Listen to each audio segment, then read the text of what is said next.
जी नाज़रीन, इस वक्त हमारे साथ मौजूद हैं जो किसी तारुफ के मोहताज नहीं, अवामी गवर्नर कामरान खान टिशोरी साहब के साहबजादे ज़ैड टिशोरी साहब इस वक्त हमारे साथ मौजूद है। इनसे जानेंगे आज ये JDC आए, इन्हें कैसा लगा। एज अ स्पेशल गेस्ट इन्होंने JDC का प्रोग्राम ज्वाइन किया, इस हवाले से इनका क्या कहना है। अस्सलाम वालेकुम, कैसे हैं आप? अस्सलाम, कैसे हैं? ठीक है अल्हम्दुलिल्लाह, मैं बिल्कुल ठीक। कैसा लगा आपको JDC आके? जी माशाल्लाह, हर साल की तरह JDC ने सहरी और इफ्तार का एहतमाम किया और माशाल्लाह बहुत अच्छा सेटअप है।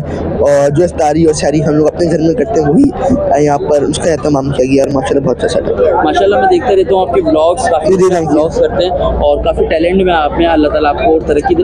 कैसा लगता है जब लोग आपसे मिलते हैं, आपको अप्रिशिएट करते हैं, आपके साथ सेल्फी वगैरह लेते हैं? बहुत अच्छा लगता है, मेरी फैमिली है सब और मैं अपने भाइयों और बहनों की तरह सबसे मिलता हूँ और बहुत अच्छा लगता है। वालिद साहब ने तो पूरे सिंध का, पूरे पाकिस्तान का दिल जीत लिया, अभी आप भी जो है वो दिल जीतने लगे। बस कोशिश है। चलिए, बहुत शुक्रिया।